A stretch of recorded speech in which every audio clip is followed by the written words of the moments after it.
आज दिनांक 12 जुलै 2024 वार गुरुवार, वेळ 7 वाजलेले। आज बीजे चॅरिटेबल ट्रस्ट बांद्रा मुंबईचे सुरूभाई जयश्रीबेन, राहुलभाई, दक्षाबेन, साजिलभाई, निशितभाई, चांदनीबेन, फाल्गुनी और पटेल व किरण हिंदोजा यांच्याकडून आज भोजन सेवा, तसेच प्रेरणा श्री स्वस्तिक जीवद्या ग्रुप अंधेरी मुंबई, माननीय कमलेश भाई सामला, विपुल भाई, जैन भाई, इनकी तरफ से भी आज भोजन सेवा आहे। आज भोजन सेवेचा तिसरा दिवस,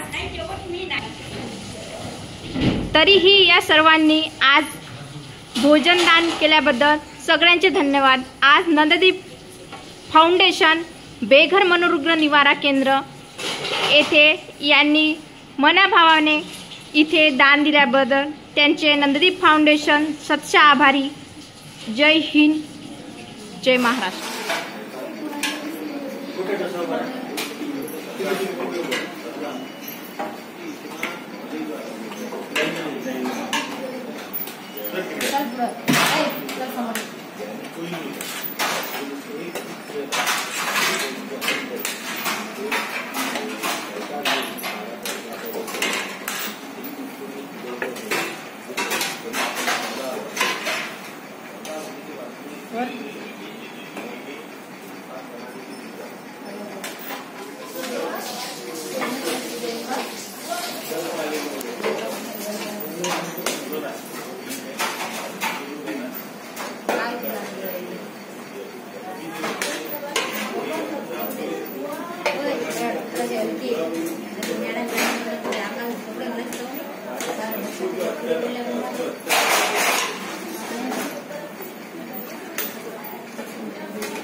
Gracias.